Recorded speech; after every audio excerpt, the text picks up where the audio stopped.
Welcome to the Mad Love Your Life show. I'm Mary D, the Joy Catalyst, here to be your host and transformation guide. Mad Love is about the mad, making a difference, and love is what we serve up to live a delicious life. My intention is to help you spark new ideas, break limiting beliefs, and align with your deepest dreams and desires. Get ready for laughter, inspiration, and finding your inner roar in every show.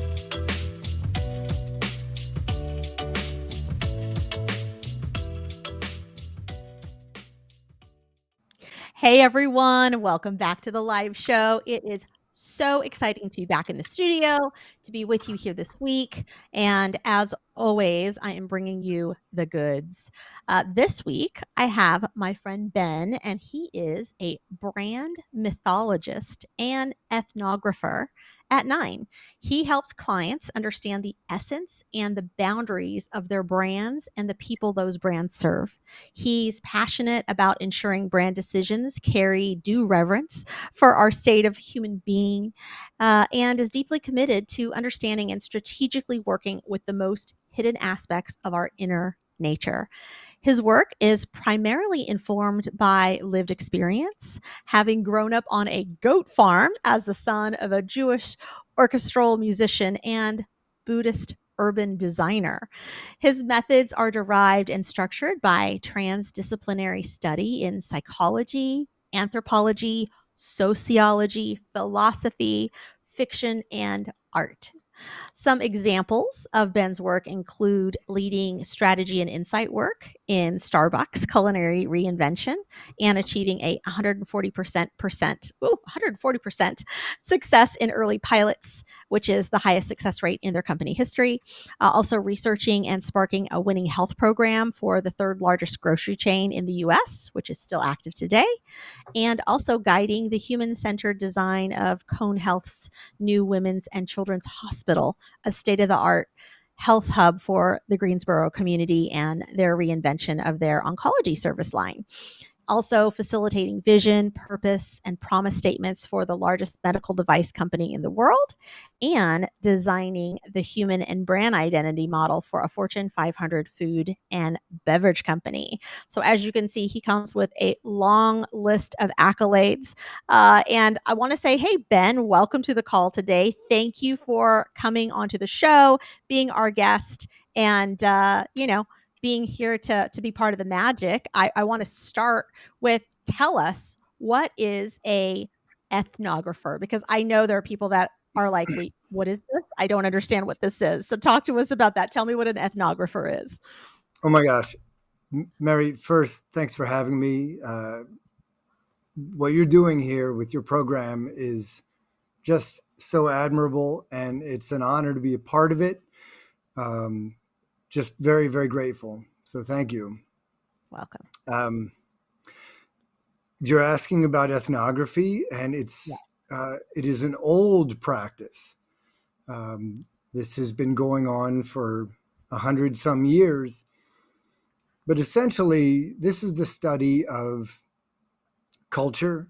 It is the study of relationship. And I would emphasize that if you're going to boil it down to just a few things, it would be, how does a person relate to themselves? How does a person relate to the other people in their lives? And then how does that person relate to the context of all of this? And when I say context, I mean time and space, yes, but I also mean all these variable social contexts.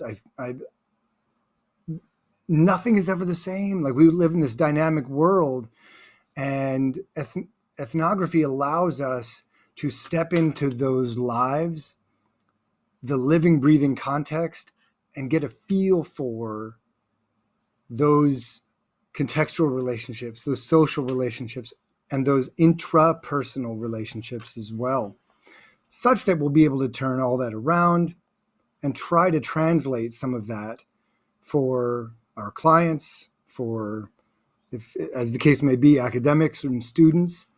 But it's really just an effort to try to help understand what people are living, or how people are living in any given environment. Got it. Got it. I could see how that would be such a valuable skill to learn in both business and life. And it's I've never heard the term before, so thank you for clarifying. And I love that that we start with you being a brand mythologist, because there are so many things that go into building a brand and creating a brand, and I think finding the essence of a product or a person or whatever that brand is going to model itself after. And so to say, oh well, we do a we have some mythology around it, because sometimes there is, right? It's like, what is the history, what are the nuances, and what are those things? So I really love that word. And Mm. you use such rich words in your descriptors, and I appreciate that part as well, because they have a lot of texture. So it really makes me go, oh, these words have some texture to them, and I appreciate that. I think it's really well done. So talk to me about this whole Buddhist goat farming thing, growing up, because I think being Jewish and Buddhist probably fit together in some way, shape, or form, but also maybe some confusion there. So I'm so curious about this. Let's just dive into who you are and some of your upbringing, because that's of course what helps make us, creates who we are as we start to grow. What are the maybe value systems that you grew up with that have shaped who you are today? So it's interesting, right? I mean, I say that my father was Buddhist, and he was, but he came up as a Presbyterian. And so a lot of that waspy way of living certainly was part of his value system, right? Mm, You know, work hard, keep your nose down, sort of thing. That was in him. That was built into his value system. And I think Buddhism for him was a way to try to, what's the word, to sort of temper that a little bit, to try mm, to let it soften. And he did. He lived in India for a couple years, lived in Japan for a year, um, and I think that's where he picked up. Hey, there are other ways to live. There are other ways to look at mm. life. Yeah, And by the time he got back to the States, it was a whole new way of life. right. Um, that's when he met my mom, who grew up in a pretty strict Jewish household. And Judaism is another sort of very like roll up your sleeves, keep your head down, do the work. And I say my mom, classical musician, she was with the Cincinnati Symphony for over 30 years, Wow. a flutist. Hard work, right? So like this is part of my dad's upbringing, it's part of my mom's upbringing. We're going to work hard. And in the middle of all that, they met in the early 70s, and there's this whole movement toward homesteading and living off the fat of the land. Mm. And so they sort of, despite the fact that my father's an urban designer, my mother's a symphonic musician, we're going to go live in the Go to country. farm. Yeah. Yeah, yeah. So growing up in that environment was different. I mean, we didn't have, city water or anything. We collected rainwater. All the water was collected in a cistern, which is a new word Mm. for a lot of people. Mhm. Um, and if you run out of water, you go wash your dishes, wash your body in the creek, and that's just a bit of a snapshot into what life was like. Goats were part of it, not all of it, but it was a big part. We raised Yeah. Nubian goats, um, and at the same time, I always went to school in the city. Hmm. So we didn't have any neighbors. Now I'm going into the city, and the kids all have these ways of relating with each other, right? They're watching the same TV shows, they're going to each other's houses, whatever kids were Right. doing. I didn't know. It was all like the secret thing that they were doing. Um, and every day, we drive along the side of the Ohio River to get into school and back down that same way to get back from school. And it gave me a lot of time to start thinking about what are those differences about, um, Hmm. you know? And I mean, as far as the spiritual stuff, one more thing I'll add is there were a few years there where the school I was attending, it was a Catholic school. So I was Mhm. attending mass. You had to attend mass. Right.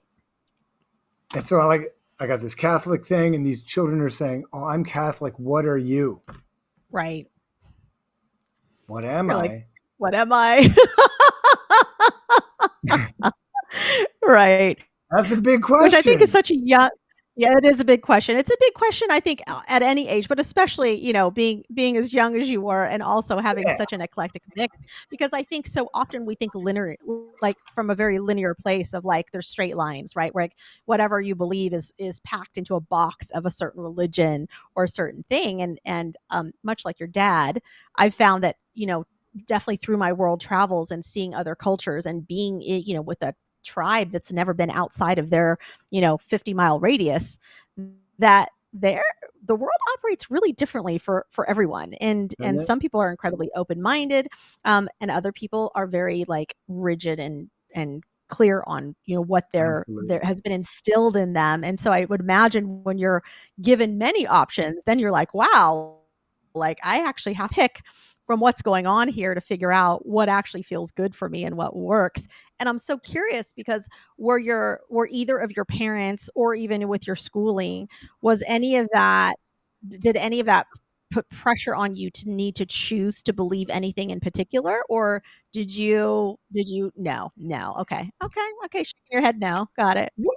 I mean, yeah, I mean, the question is anything in particular? No. But I think anything in general, yeah, right? I mean, there Mm, are all these implicit values that are baked into these social circles that you experience early on, true. right? Yeah. And, we live in a very gendered world. And so I'm learning there are all these rules for what it means to be male. Mm, We live in a very racialized world, and I'm learning what does it mean to be white.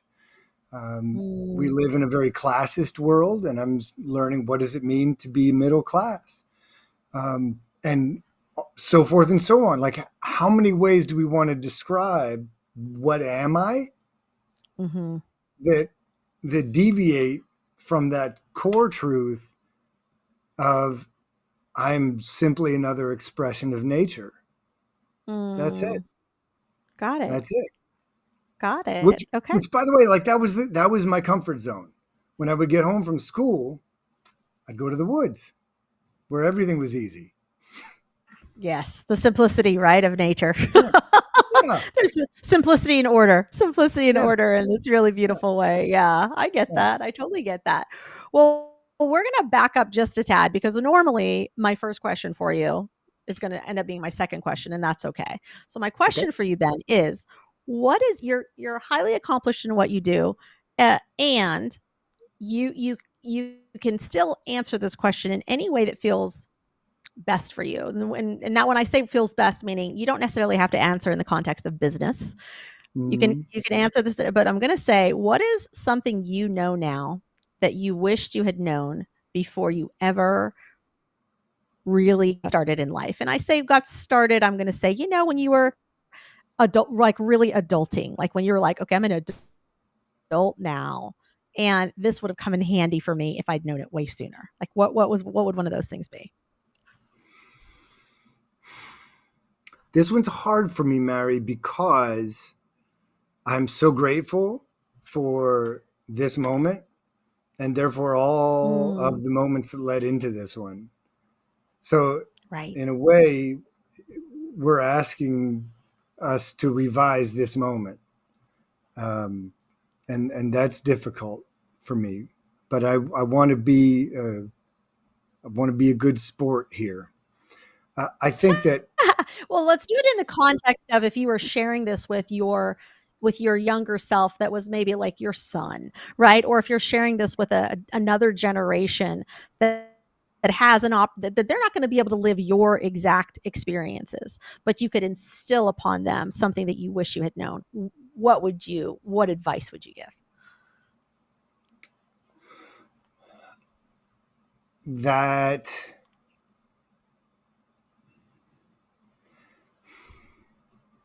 I mean, I'm a parent of 3 children, so I'm just trying to dredge up things Mm. that I share with them. Uh, but I think, and I've referenced it already, but I think gratitude for everything that comes your way is the aspiration. Can we continue Mm. to deepen our gratitude for who we are and who is in our lives, and to be grateful for the challenges, the setbacks? It's easy, I think, to be grateful for all those pleasantries that come our way. When things are Uh, good. Yeah. Yeah, but for sure. but how Yeah. Yeah. That's but the how easiest time. how do we look at loss with gratitude? Um, and I that's something that I I don't know that I had a great feel for. Mm.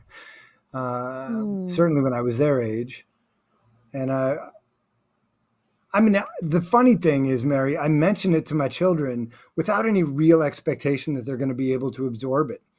It's a, it's a, Mm. it's almost a ridiculous suggestion to teenagers to say, "Hey, Yeah. when things get really tough, be more grateful." Yeah. Yeah. But that, in fact, is I think, probably the most common advice that I have the impetus to share with Mhm, them. mhm. No, I absolutely get it. I grasp it 100% because there is, I think, a personality type and also a person who might have their own traumas or things that they were learned or what were imparted upon them, where they have a hard time viewing anything positively or anything as a piece of gratitude. And there are people out in the world right now who say, "I struggle with having gratitude because everywhere I look, all I see is negative news. I see people," and they're really figuring out, like, how do I have more gratitude? Because I don't it's not a normal, it's not my baseline to have gratitude. So is there Mm. a practice or is there a framework that you use, or is it just who you are? There's a practice, there's a framework for sure. And I don't want to get all the way into it because I'll put some people to sleep. But um, for 20 years, I've been developing an anatomy for human emotion. Mm, And what that allows me to do, much as a physiological anatomy allows us to say, where does that hurt? Right? With an yeah. emotional anatomy, I sort of get to ask that same question and more, right? Because it's not just about where things Mm, hurt, it's where am I feeling that? How am I holding that? right. And if I'm experiencing something as I am in conversation with you, it is a constant check in with Mary, check back with me, check in with Mary, check back with me. And that there are layers to those check ins. So I can say, where is Mary right now? What is Mary giving to me emotionally? And how am I receiving that? And similarly, what am I giving back to Mary? And can I take responsibility for that? So that framework allows me to track the movement of my emotion and to absorb a bit more, I think, of what other folks are sharing with me. Got it. Got it. Yeah. Awesome. We're gonna take a quick break, but we're gonna be right Sure. back and we're gonna talk a little bit Yep. more about that. Mike Zorich, a 3-time California state champion in Greco-Roman wrestling at 114 pounds. Mike, blind since birth, was born in Hartford, Connecticut. He was a 6-time national placer, including 2 seconds, 2 thirds, and 2 fourths. He also won the Veterans Folk-Style Wrestling twice at 152 pounds. In all these tournaments, he was the only blind competitor. Nancy Zorich, a creative spirit whose talents have taken her to the stage and into galleries and exhibitions in several states. Her father, a commercial artist who shared his instruments with his daughter and helped her fine-tune her natural abilities, influenced her decision to follow in his footsteps. Ms. Zorich has enjoyed a fruitful career doing what she loves. Listen Saturday mornings at 12 Eastern for the Nancy and Mike Show for heartwarming stories and interesting talk on the BBM Global Network. Are you struggling to care for elderly parents or a spouse? Do you wonder if being a caregiver is making you sick? Are you worried about taking time off work to care for elderly parents and balance work, life, and caregiving? Has caregiving become exhausting and emotionally draining?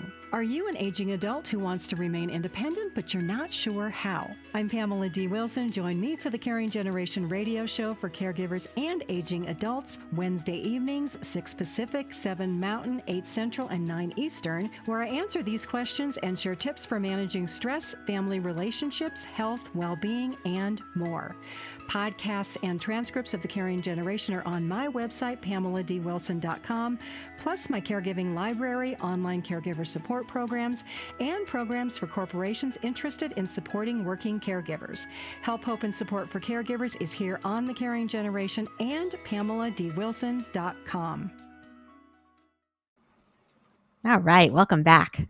So Ben, before the break, we were having a conversation about, the advice for a younger generation, things that, that we know now, but also understanding like the gratitude for not changing how things have rolled out because they've brought us to where we are today and what we believe and who we are. And I really want to go back to that conversation because I often think that it's easy for people to get into a space. And I say this, I don't know if the word is, if easy is the right word, but I'll give you a great like real life example. So I had breast cancer, and I know lots of other young women who had breast cancer or have it now. And part of that evolution in that process is that there's almost always a time, especially when things are at their worst or when they're hearing that a body part is going to need to be cut off or cut out, or where doctor's appointments is suddenly now taking up room on the calendar instead of, birthday parties and girls' nights out. And they're saying to themselves, wow, I really wish I had my old life. And they're mourning that old life. And a few of them actually stay there. They stay there sort of stuck in that space of always desiring the past instead of being able to come fully present with the mindset of this is happening for me. And I think in these situations, it's very difficult, right? When we're thrown into you could be faced with a dying situation, like, does it feel like this is happening for me? How can I actually see that life is happening for me? And so there is a little bit of like, why is this happening to me? And the irony of it is that even if you're someone who survives all of that, there is still also the irony of, why is this happening to me? Why did I get to live? Why did I, right? Then there's the survivor's guilt. So it's sort of a damned if you do and damned if you don't. So I'm really curious to know, through your own process that you've gone through, in just being this human who can show up and now after these years of where however long this has taken you to show up and say, wow, finding the gratitude is the golden nugget of being able to live life, right? To live life in a way that's probably not a survival mode, but rather of a like, I'm actually living and being able to be present about this. What would you say is a first step for someone like that? Like, is there I know there's gratitude journals, I know there's things like that, but what other conversations have you had to have in your own head with your own self around finding gratitude for what's available and what is now, or what you said earlier, which was, how do you find gratitude when there is loss? How do you find gratitude when there is something that's not the fun and the joy that you're inviting, but it's this like lousy news or a situation that's really challenging? Like, where do we go for that? Yeah, you know, I don't know that the answer is going to feel great, but I think maybe later on it starts to feel great. I mean, I think at first it doesn't feel great, but it's again sort of returning to like, how does nature work? The more we try to separate ourselves from our nature, the more painful everything is. And so recognizing that nature is as filled with loss as it is with rebirth. Mm-hmm. And when loved ones of mine have passed, in some ways their spirit fills my life even more fully. And I remember when my Mm. parents divorced. I was at the tail end of my senior year, and that just felt like loss. It just felt like theft, right? Mm. And that was all I could process was, ouch. That was it. But then you start to see what the loss makes possible, what the loss opens up, right? In the openness of the wound is a clarity about what life brings to us, Mm. a resensitization of what is available and what is most true. Um, and the tendency, I think, is to hide the pain or bury the pain, turn away from the pain. Mm-hmm. And I think that's okay for a while. But, the people, I cannot remember their names. They came up with this 5 stages of grief. Mm-hmm. Not so long ago, they identified a 6th stage of grief. Same people. And that 6th stage is about sense making, right? Mm. So once you make peace with something, fine, but to really integrate and to really grow through those experiences, we have to get to that point where we can sort of look at it and say, this is how I am making sense of that for me in my life and in the lives of the people around me. What is Mm. possible now? What is available now? And how can I be more attuned and attentive to the preciousness of life now as a result of that? Right. Right. Yeah. No, that's such a good explanation. And it reminds me of my own process through it in terms of Mm, having breast cancer, being shook about having breast cancer and being like, how? Like, how is this even showing up? Going through all the feelings, going through all the challenges, going through the advocating, going through the fact finding, making the decision that was right for me, and then also figuring out, okay, like, now that this is happening, what's next? mm, Like, what does this mean? mm, Is there a reason for this? And am I ever going to know? And now I will say this. I am one who is fairly comfortable with not always needing to know the answer or feeling like I must close a loop. However, in this situation, we love to make meaning of things. And so I know that for myself through that healing process, as you talked about, the sensing part of it, I think making sense of it for me. And now that I'm on the other side of it, I can see how my story, because of how I acted and how the action that I took through the going through a breast cancer diagnosis, brought me to a place where I could myself and my own needs and give other people who get a breast cancer diagnosis hope. Maybe they get hope through my story, because here I Yes. am on the other side of it and I'm alive. And then the other side of it is, oh, well, I also get to the board for the Breasties, which is this beautiful nonprofit for young women with breast cancer.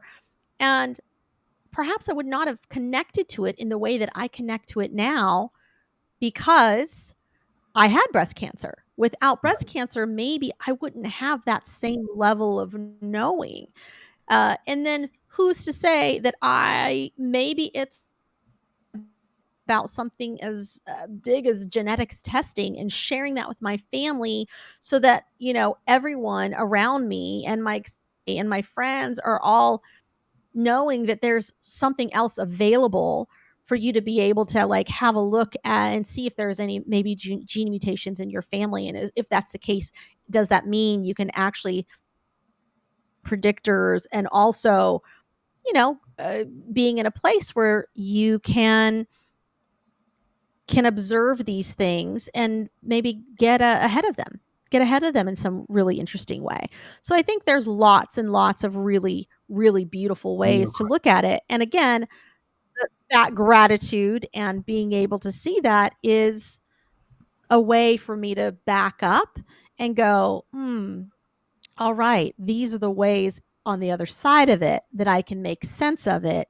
And I can go, ooh, let me sit with this and understand it and be in a space where now I can have gratitude, even though I went through something that was really terrible. Yes. Yes. Yes.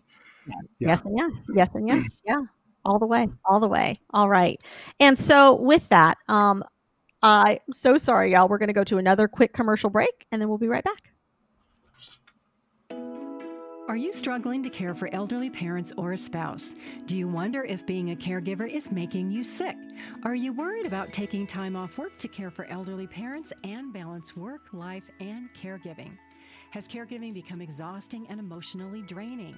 Are you an aging adult who wants to remain independent, but you're not sure how? I'm Pamela D. Wilson. Join me for the Caring Generation radio show for caregivers and aging adults, Wednesday evenings, 6 Pacific, 7 Mountain, 8 Central, and 9 Eastern, where I answer these questions and share tips for managing stress, family relationships, health, well-being, and more. Podcasts and transcripts of The Caring Generation are on my website, PamelaDWilson.com, plus my caregiving library, online caregiver support programs, and programs for corporations interested in supporting working caregivers. Help, hope, and support for caregivers is here on The Caring Generation and PamelaDWilson.com.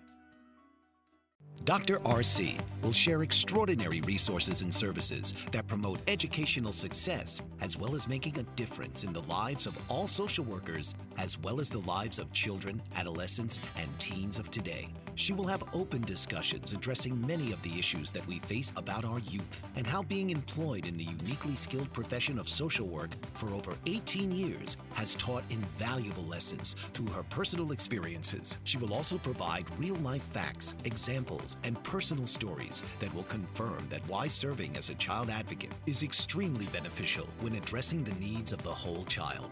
Listen live to Dare to Soar, Saturdays, 10 a.m. Eastern on the BBM Global Network, and tune in radio as Dr. RC will provide thought-provoking information that will empower, encourage, and strengthen students, families, and communities across our nation.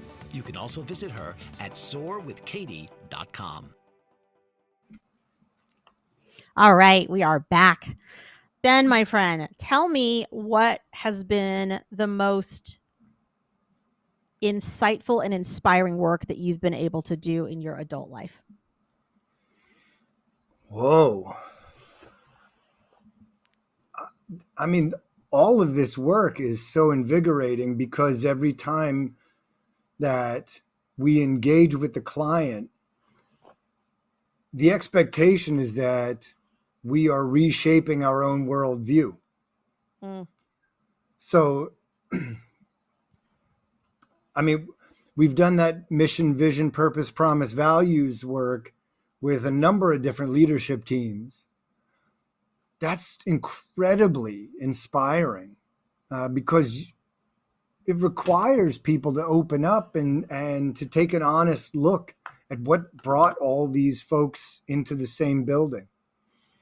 And for a lot of people, that's the first time they thought about that. So that tenderness is just, I mean, it's hard to put one experience over the other. At the same time, you know, I think anything that allows us to get really deep into the lives of people, and I mean everyday lives, is just maximally rewarding. One of our clients, retail apparel, guarantee you're familiar with them. They asked us a few years ago to sort of lay the foundation for the way that they address the retail experience of gender nonconforming individuals. Mm. And of course, you walk into most clothing stores, and what sections are there? Men's and women's and Right? children's. Right? So Right. if we're talking about trans, if we're talking about gender fluid, gender dynamic, non-binary, agender, the way that stores are set up is not accommodating to those individuals. In fact, it can really put everyone in an uncomfortable situation. Yeah. And if you only focused on that, it would be interesting enough, right? It would be Right. chewy and challenging enough. But the way that our work is, that's not where that's where we start, because that's the client's business. But we have to zoom out to understand like what lives are being brought into this particular category. Oh my gosh, Mary, when you go visit these folks in person and you walk through life with them, Yeah. you learn all of you get exposed to all these moments that are very difficult for them to describe because that's in their water, right? But as somebody who is not living that experience every day, everything that we're going through in those exposures is new, jarring, in some cases alarming, heartbreaking, but also heartwarming, right? Because in the face of all of that difficulty, there's love. In the face of all of that doubt, there's belief and hope. And so we go do that research, we come back, we take the time to develop these stories. We ended up shooting almost a full-length documentary, which was hosted, in fact, by one of our research participants. And it was gorgeous because the client asked us to keep sharing it out to new teams and new teams and new teams. Such a powerful experience to walk people across that bridge into an experience that they themselves have not had, just as I had not had, right? But now I'm in that position, which, by the way, like we were talking about my childhood, growing up in the country, going to school in the city, this movement of passing between worlds, this is the most natural movement in the world for me. And it was such a different experience, not just for me, but for my clients. And it really did lay the groundwork. And now there's all sorts of testing and prototyping to try to set up different store formats that take into account self-esteem, basic safety, personal connection, hopes and dreams, style guides, all sorts of things that you never you sort of take for granted as Totally, some, totally. right? Yeah, So, well, the programming too, right? The programming in the old way of like how we have, as a kid in school, we raise our hand to oh, ask for permission to go to the bathroom or to be excused. Like the there is some programming that happens in all of this, right? How we might sit boy girl, mhm. that I mean, even that, right? Like so many things are changing as time goes on, and I think just being able to be a little more open-minded and recognize that not everybody fits in this perfect little box category that Yeah, everyone wants to put them in, and there's no need to exclude people or make people feel less than when they might be in that in between phase of not knowing. I mean, look at history. Once upon a time, we were property. yeah, We weren't just not that we long weren't who we ago. are today. That's right. It was not that long ago. You're right. It was less than 100 years ago. And that is what is the other, piece of that. So for any of you that are like, "Oh, I don't know. I think girls are girls and boys are boys." It's like we're just using that as one example here as we're talking about things like gender fluidity and how do we, actually get into the heart of a person and how they're feeling when these things are showing up as obstacles. But y'all, seriously, even for take men and women were literally property. And that was not that long ago. And look how far we've come. The fact that there are women CEOs in the world. Once upon a time, other women really aspired to that because it didn't exist. It was unheard of. Women, were supposed to be home with kids, cooking and cleaning. And that was the expectation, and how things have really shifted and changed and will continue to. And so how do we as a society, as businesses, also shift and evolve through being able to actually open some doors that I think I'll invite people in and invite some inclusivity where we can get to acknowledge that even though we're different, we can still coexist. We can still Yeah, talk, collaborate. because Mary, I mean, I want to go back to what you said before about people allowing ourselves to be put in boxes. Nobody is born in a box, Right. right? That is a cultural phenomenon. It is a contextual phenomenon. It doesn't mean that it's not important, Right. but you don't have to live beholden to that box, right? In fact, Right. there is a richness of life available to you when you are able to move through boxes, right? Um, Also, like I mean, I know that there's a particular emphasis in June on pride and diversity and these sorts of things. You Right. know, in this office, we have a saying that the best of us is in the rest of us, right? Mm, We're only able to get at our best selves by leaning into the reflection and the cooperation that we get from the people around us, right? We need to absolutely. learn more about you and you and you because that learning is a pathway into a deeper and fuller version of ourselves. People got this diversity, inclusion, access. They got this all wrong. It is not about others, other people. It is about your otherness that you have stapled on to people Mm, around you. got it.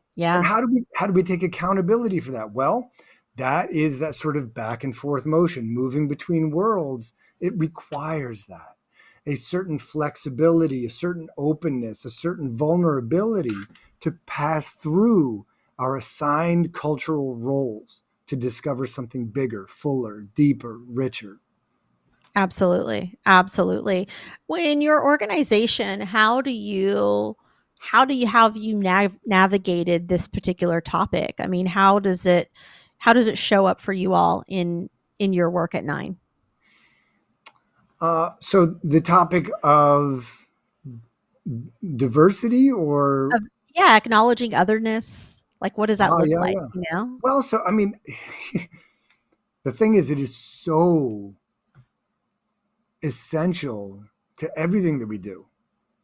It's hard to boil it down to one thing, because people call us and they say, Ben, we need new ideas, big new ideas. Or they'll say, Ben, we need to know who we are deeply, like Mm, foundationally. We need to know who we are, what we're about. They'll say, Ben, we need to know who we serve. Like, who is our customer or consumer or design target, is some of the language you'll hear. yeah. And sometimes they'll just say, Ben, I need some guidance. I need some coaching. Point the way. All of those requests require some recognition and integration of otherness. Why? Because the questions about who you are and who you serve, you have to get clear Mm-hmm. that you can't be all these things. If you're a brand, for example, you can't be all these things. You've got to make some decisions, and those decisions should be based on something ineffable, something deep, irrefutable. Yeah. And that means recognizing these other parts. That's not what this brand is about. It might be what I'm about, right? Mm-hmm. Because we as beings are limitless. We are infinite. But this brand, this organization, this culture, it's a small slice of the infinite. Right. And the same goes with, who do you serve? Well, you can't serve everybody, right? And if you're really going to get to know another person, you've got to be able to grapple first with who you are, so that you don't conflate self versus other person, right? Mm-hmm. That's Got to right. get clear on that. How are you going to Yes. know anybody unless you come to terms with what's going on in here? That's right. That's right. Yes. And for those of you listening and watching, if you need clarity on your brand, if you need clarity in your business and where things are headed, especially when it comes to your sales and marketing messages, like that's where Ben's going to come in really handy with his agency. And let's actually talk about that really quick too, because your Sure. agency is called Nine, and I heard from a little birdie that you are about to celebrate your 9-year anniversary. Is that correct? It's true. It's true. Oh, and with all I know, a lot of little birds that come to my window, Ben. And with that, tell me the significance of the number 9, because I feel like there's a significance there that we should talk about. Yeah. So I started this company when uh, my oldest child was 9. So that was 9 years of fatherhood. And that was a big part of it. The other part was, um, I have always had this obsession with the 9 Greek muses. Mm, Yep. Because they sort of get clumped in as this sort of faceless, just these 9 artsy bodies, right? okay. I, I always bothered me, because each one of them does have a name with with a specific focus, right? They have a mother, by the way, who was the goddess of memory. Her name is Nemesine, Ooh. not insignificant. And so anyway, like, 9 was a big deal for me, because it was almost this sacred evocation of the feminine. And Mm, in my experience, especially in business, there is a runaway train of masculine energy. And by masculine energy, I don't mean to get too out there, but I'm talking about loud and fast and bright and up, mm-hmm. hot, sizzling energy. Right. And if you want to have success in business under the current way of working, you have to be able to put on that face. Mm, And what has happened is that we've forgotten that creativity doesn't actually come from that place alone. mm-hmm. That place needs rest. That place needs darkness. It needs questions more than answers. Mm. It needs beauty and Mm-hmm. softness, which these things are available to all the bodies. Right. Now, Right. what has happened is we've assigned a lot of those attributes to females, and we have subjugated females as part of a broader subjugation of the feminine. Mm-hmm. And what I hope to do with Nine was to draw from the guidance of the muses, intuition, to pull all of these things forward and try to implement a certain softness, a certain presence, a deeper curiosity into the way that we make brand decisions, into the way that we create ideas and products and services for consumers or customers. And Mary, I'll tell you, it's not easy because the culture is still the culture. Right. You That's know, right. Yeah. not Well, for now it is. And like I said, we get to be change agents, right? We get to be exactly. catalysts for a paradigm shift. And I think like this is part of it, right? And it starts with each of us in the work that we do and in how we show up in the world to when we're dealing with others and when we're showing up and how we operate Yes. in a space and in our work and in our life. So I really love that. That's super insightful. And I hope it's inspiring for those of you that are hearing this and listening to this. Like this is an amazing time to be alive. There are Mm. so many different shifts happening. Even the season has just shifted. And so it's like, this is just one more great opportunity for us to step into things differently. I really want to encourage those of you out there that are, if you're not clear, whether it's not being clear on your business or not being clear in your own personal life around things that are happening, like this is a season to get clarity. This is a Yes. season to go and, whether it's through something like body movement or breath, if it's not through something like talk therapy, right? Talk therapy is sort of another old paradigm that I'm so grateful people have embraced, but there's a whole layer beyond that where you can also get into your body and you can get into your breath and really start to do what Ben actually talked about at the beginning of the show, which is how do we feel? How do we identify what's coming up for us and give it a place where it's showing up? Is it showing up in our head? Is it showing up in our throat? Is it showing up in our stomach? And when that happens, also, how are we identifying with it? Are we identifying it? Are we giving it a name? Like, oh, this is heartache. This is, I can't speak. I feel stuck. Mm.